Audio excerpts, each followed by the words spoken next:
안녕하세요. 안녕하세요. 오늘 제가 궁금한 게 성인이 된 자녀와 멀어지는 부모의 말 혹은 행동이 있다면 어떤 것들이 되지? 그래서 제가 생각할 땐 여러 가지 이론이 있겠지만 첫 번째는 통제하는 부모. 너무 지나치게 이렇게 그립감이 강한 부모가 있어요. 내 자녀니까 내가 알아서 해야 돼. 이렇게 해서 딱 그립감을 가지고 고등학교 때까지는 그렇게 키울 수 있어요. 뭐 과외도 시키고 뭐 원하는 여행도 보내고 딱 그립감을 가지고 그렇게 좋은 대학교에 딱 보내는 것까지는 가능한데 어떤 부모님들은 대학을 들어가서 얘가 좋은 대학에 취직하려면 어떤 학원에 가야 돼. 또 얘가 이제 어떤 좋은 배우자를 만나려면은 어떤 결혼 정보 회사를 가야 돼. 이렇게 굉장히 통제감이 높은 부모들이 있어요. 그러면 많은 문제가 생기죠. 이젠 내가 알아서 해야 되는데 부모가 모든 일에 통제감을 가지고 이렇게 해라 저렇게 해라 할 때부터 이제 갈등이 생기는 거죠. 그래서 이제 제가 생각할 때는 부모가 성인 자녀에게 뭐 나이가 20대 후반이든 30대 후반이든 간에 지나친 통제를 하면서 잔소리를 하는 거는 모든 문제의 근원이 되는 것 같습니다. 부모님들이 원하시는 게 뭔가를 한번 생각해 보셨으면 좋겠어요. 아, 내가 간섭을 하면 이 아이가 내 말대로 할 건가? 내가 말하는 대로 아이가 하는 때는 초등학교까지인 거죠. 그러니까 저는 부모님이 내가 원하는 대로 인생을 살지 않아서 아이가 가출을 하거나 아이가 일탈을 하거나 근데 정반대의 경우도 있습니다. 엄마나 아빠가 원하는 인생을 전부 살았는데 우울감에 빠지는 자녀들이 있어요. 엄마 아빠가 살으라는 대로 다 살았는데 자기가 행복하지가 않은 거예요. 그러니까 자기 인생을 산 게 아니라 부모님의 인생 과제를 살다 보니 그래서 저는 무슨 생각이 드냐면 저도 부모지만 세상에 그 어떤 부모가 자녀가 우울하게 살길 바라겠어요. 어머님 아버님이 정말 바라시는 게 이 특정 행동을 아이가 하지 않았으면 좋겠다라는 마음도 있으시지만 더 중요한 거는 우리 아이가 약간의 실수를 하고 살아도 큰 그림으로 봤을 때는 올바른 방향으로 건강한 성인으로 잘 독립해서 살았으면 좋겠다. 이런 이야기가 있어요. 등대 같은 부모가 되어줘라. 부모가 등대가 되어준다는 건 뭐냐면 그 자리에 서 있으면서 지속적으로 빛을 보여주면 그제서야 자녀들이 배를 닻을 올리고 항해를 떠날 수 있다고 그러거든요. 근데 항해를 떠나는 게 얼마나 무서운 일이에요. 근데 뒤돌아보니까 엄마가 있고 뒤돌아보니까 아빠가 있고 그 자리에 나를 기다려주고 믿는 부모가 있을 때 자녀들이 항해를 더 멀리 떠날 수 있다 그러거든요. 그리고 다시 돌아올 항구가 있어야죠. 그러니까 어머님 아버님께서 큰 그림으로 내 아이가 내가 원치 않는 행동을 하고 약간의 실수를 할 수 있지만 그걸 내가 꼭 참아줘야 더 험한 더 먼 바다를 갈 수 있는 더 큰 사람이 될 수 있다. 그래야 나중에 아이가 자기 인생의 실수도 해결할 수 있는 능력이 생긴다. 두 번째는 바움린드라는 학자가 뭐라고 얘기를 했냐면은 어릴 때는 좀 통제를 해도 된다는 거예요. 근데 거기에 꼭 같이 첨부돼야 되는 요소가 뭐냐면은 따뜻해야 된대요. 아, 우리 엄마 아빠가 날 사랑하니까 저렇게 하는구나. 아, 우리 엄마 아빠가 저기 뛰지 말라 그랬는데 우리 엄마 아빠 눈빛을 보니까 날 엄청 사랑하는 것 같아요. 그럼 나도 엄마 아빠를 사랑하는 마음으로 좀 이런 행동을 해줘야겠다. 이런 생각을 하게 된다는 거죠. 부모님이 자녀에게 줄 수 있는 가장 중요한 거는 정서적인 따뜻함이에요. 예를 들면 그 따뜻함이 어떤 사람은 아, 우리 엄마 아빠가 아침마다 밥을 차려주셨어요. 아빠가 항상 등을 두드려 주셨어요. 너는 잘할 거야 라고 얘기해 주셨어요. 집집마다 그 따뜻함이 좀 다르지 않아요?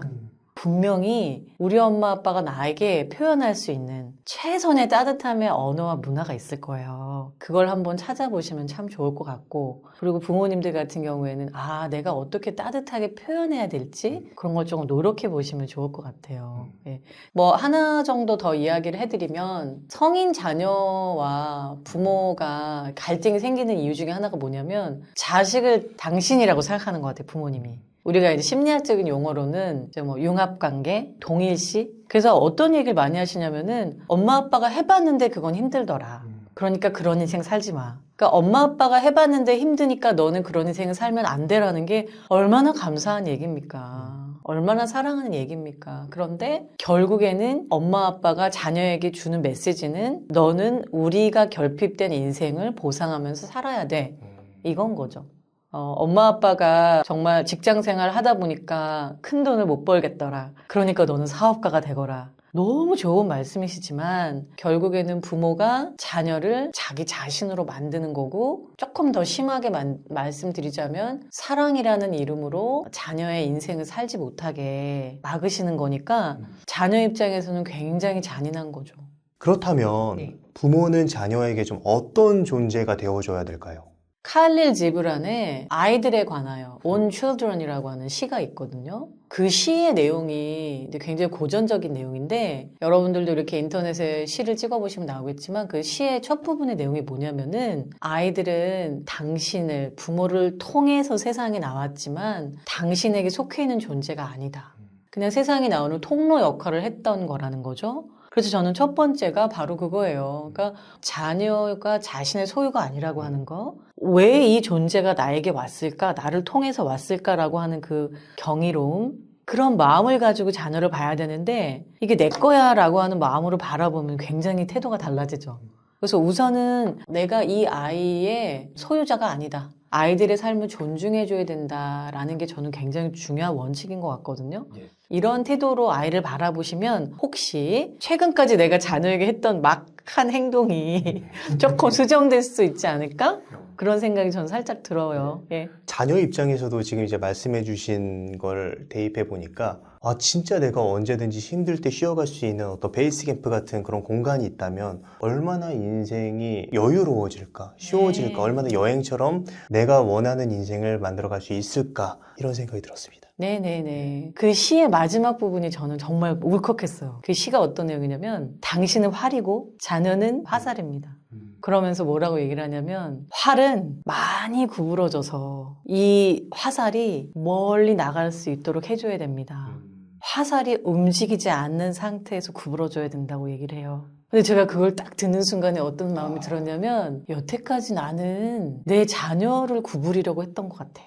움직이지 않은 상태에서 우리 아이들이 최대한 멀리 갈 수 있도록 내가 노력해야 되는 거죠. 부러지지 않는 선에서. 그러면서 이 아이들이 화살로 날아가려면 나랑 같이 있으면 안 돼요, 얘네는. 나랑 같이 있는 화살은 아직 출발하지 않은. 결국은 나에게서 멀리 날아가는 화살일수록 내가 좋은 부모인 거잖아요. 그러면서 그 시가 그런 게 있어요. 그 자리에 그대로 머물러 있는 활에게도 참 감사하다. 그러니까 결국은 아까 제가 등대 얘기를 해드렸지만 부모라는 게 그런 거구나. 굉장히 많이 좀 깨닫게 되는 시였어요. 그래서 그 어떤 현대 상담 이론이나 심리 이론이 아니지만 아 옛날 그 고전 시가 너무나 깊은 그 부모-자녀 관계의 그 모든 정답을 다 가지고 있구나. 내가 자식을 통제하고 따뜻함도 없고 그리고 또 동일시하고 있는 융합되어진 그런 마음을 가지고 있는 부모라면 어떻게 자식에게 더 좋은 존재로서 거듭날 수 있을까요? 첫 번째는 부모님들이 내가 이렇게 하고 있는 게 잘못된 건가? 라고 하는 어떤 생각들을 한번 우선 해보셨으면 좋겠고 뭐 예를 들면 이 동영상이 나간다면은 성인 자녀들에게 한번 보내보셔서 엄마는 어떤 엄마니? 솔직하게 한우 사주시면서 내가 들을 준비가 됐다. 오늘은 엄마가 아무 말도 안 할게. 아빠가 아무 말도 안 할게 해서 자녀들이 솔직하게 좀 그렇지. 이 얘기를 할 수 있는 시간을 한번 마련해 보시면 좋을 것 같아요. 아마 그 얘기를 들으면서 입이 근질근질 하겠죠. 내가 그랬던 건 말이야. 다 너를 위해서야 라고 말을 하고 싶지만 그거 좀 아끼고. 네, 그래서 약속을 해야 되겠죠. 엄마 아빠가 말하면 10만 원 벌금. 좋다. 네.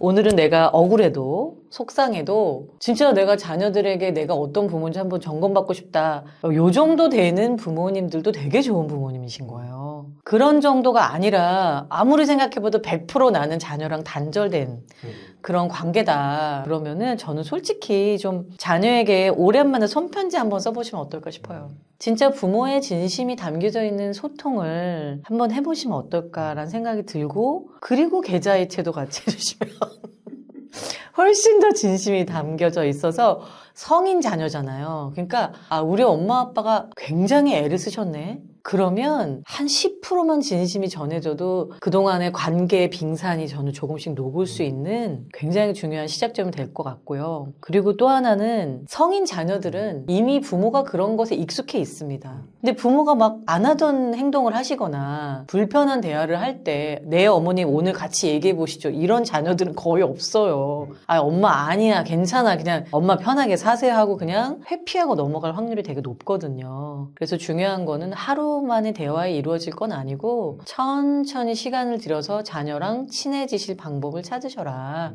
그리고 이제 자녀라면 저는 자녀들한테 이런 얘기 많이 듣거든요. 우리 엄마 아빠는 절대 안 바뀌어요. 그리고 정말 좀 가슴 아픈 얘기지만 그냥 무뚝뚝한 정도를 넘어서서 조금 더 학대적인 부모 있잖아요.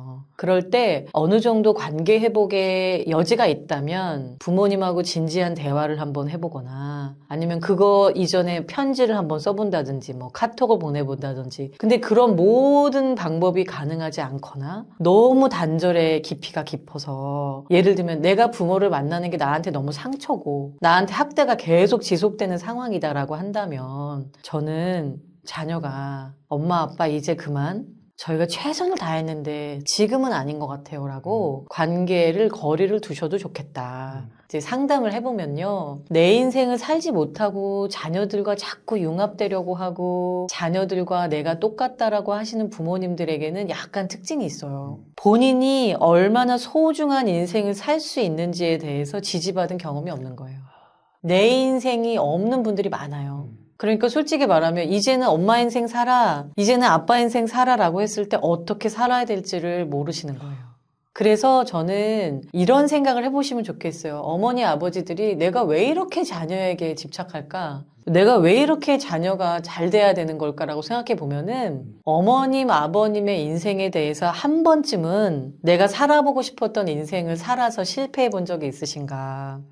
성공해 본 적이 있으신가? 내가 혼자 했을 때 진짜 좋았어. 내가 혼자 했을 때 실패했을 때 진짜 막막했어. 근데 실패해 본 것도 경험이잖아요. 그 경험을 통해서 내가 바닥을 딛고 일어난 경험이 있는가? 그래야 인생이 사실 자기가 독립적으로 살아갈 수 있는 건데 그런 경험을 해본 적이 없으신 분들이 많더라고요. 그러니까 무서운 거죠.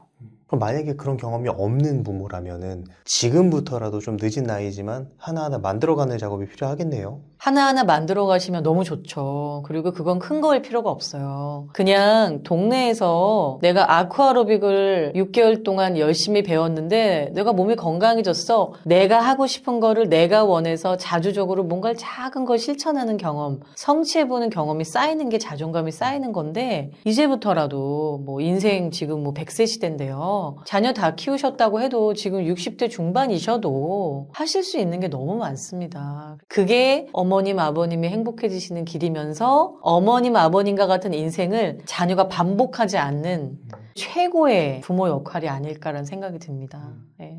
지금 이 순간 내가 선택할 수 있는 자유가 있다는 사실을 꼭 기억해 주셨으면 좋겠습니다. 네, 맞습니다. 이렇게 자녀와 좀 이제 멀어지고 독립적인 삶을 살아가는 것도 굉장히 중요한데 너무 멀어져서 이미 차단이 됐거나 자식과 이미 불편한 관계를 형성하고 있는 부모 자식 관계라면 좀 어떻게 그 관계가 다시 회복되고 가까워질 수 있을까요? 부모와 좋은 관계를 갖지 못한 사람들이 너무 이 관계에 집착해서 여기에 매몰돼서 나는 불행한 사람이야 이렇게 살면 너무 인생이 어렵고 힘든데 일정 정도 애도하고 분석하고 노력하는 시간을 했는데도 안 되면 내가 가지고 있는 다른 자원이 뭐지? 나를 부모처럼 사랑해준 형은 누구였지? 그 관계를 개발해서 우리가 지지체계라고 하거든요. 당신은 어떤 지지체계가 있습니까? 라고 했을 때 부모님이 지지체계가 아니어도 괜찮다. 그래서 내 지지체계를 개발하고 내 지지체계를 내가 잘 관리하고 자기가 사랑받아야 될 사람은 부모라고 생각하기보다는 자기 아내나 친구들하고 좋은 경험을 쌓아서 생명 주신 부모님께 감사하고 대신에 앞으로 살아갈 내 60평생, 50평생의 인생을 소풍처럼 파티처럼 살아가는 거죠. 그것도 저는 좋은 것 같아요. 예. 저는 그래서 그렇게 좀 대체적인 자원이 뭔가를 생각할 수도 있으면 참 좋겠다는 생각이 들고 그 대체적인 자원이 정말 없다고 괴로워하는 정말 어려운 단절의 한복판에 계신 분들에게는 저는 좋은 심리상담 센터들이 또 그 허브 역할을 해주시는 것 같아요. 네, 오늘 좋은 말씀 많이 해주셨는데 마지막으로 하고 싶으신 말씀 있으시다면 어떤 게 있을까요? 네, 오늘도 놀심에 와서 그 자식과 사이가 안 좋은 부모님에 관한 이야기를 했는데요. 여러분 사실은 자식과 뭐 사이가 좋은 부모님들 그렇게 많지 않습니다. 그래서 오늘 이 동영상을 통해서 내가 혹시라도 자녀와 조금 더 좋은 관계를 갖고 싶어 이런 마음이 있으신 분들은 자녀들하고 맛있는 외식 하시면서 솔직하게 한번 물어보시면 좋을 것 같고요. 그리고 성인 자녀분들도 마음의 상처가 있으실 수 있겠지만 여러분 한번 시계를 거꾸로 돌려서 아, 우리 엄마가 나를 임신해서 출산했을 때 얼마나 힘들었을까? 우리 아버지가 나를 양육하시느라고 얼마나 힘들었을까라고 생각해 본다면 사실은 또 부모님이 우리에게 우리에게 굉장히 많은 사랑을 주신 그 우리가 기억하지 못하는 시간들이 있거든요. 그래서 부모님들, 자녀분들 한번 서로를 따뜻한 시선으로 바라보시는 그런 시간들을 좀 마련해 보시면 참 좋을 것 같습니다. 네, 오늘 권진숙 교수님을 모시고 어른이 된 자녀와 사이가 안 좋은 부모님의 특징과 이런 문제를 어떻게 해결해야 되는지에 대한 이야기를 들어봤습니다. 그럼 오늘의 심리학은 여기까지 하도록 하겠습니다. 좋은 말씀 해주셔서 감사합니다. 감사합니다. 감사합니다.